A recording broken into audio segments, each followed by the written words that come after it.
हाय!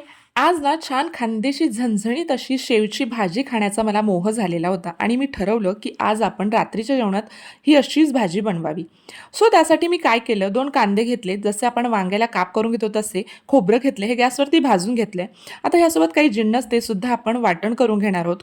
कांदे, खोबरं, लसूण, आल्याचा तुकडा आणि कोथिंबीर हे सगळं बारीक वाटून घेतलंय आणि त्यानंतर लगेच मी यात मसालेसुद्धा टाकून घेणार आहे.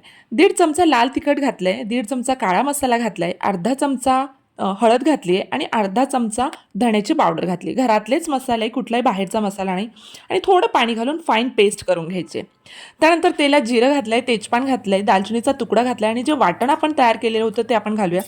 यासाठी तेल कडक होऊ द्यायचं आहे. वाटण घातल्या चुर्र असं छानपैकी भाजण्याचा तो आवाज आणि खमंग असा वास घरात सुटला पाहिजे आणि मस्त मसाला भाजला गेला पाहिजे. बघा तेल सगळ्या बाजूने पटकन सुटलेलं आहे, कारण तेल आपण कडक करून घेतलं होतं आधीच.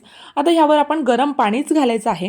गरम पाणी घातल्याने जो आपल्या तेलाचं तवंग तरी आलेली आहे ती तशीच्या तशी राहते आणि तुम्हाला हवी तशी कन्सिस्टन्सी तुम्ही मेंटेन करून घेऊ शकता. मी थोडं अजून पाणी घालून घेणार आहे, कारण मला भाकरींसोबत ही भाजी हवी होती, म्हणून मी ही पातळच रस्याची भाजी बनवणार आहे.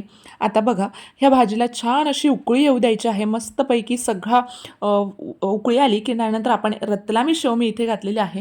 तुम्ही तुमच्याकडे अवेलेबल असेल ती शेव घालू शकतात आणि भाजी आपली खाण्यासाठी तयार आहे.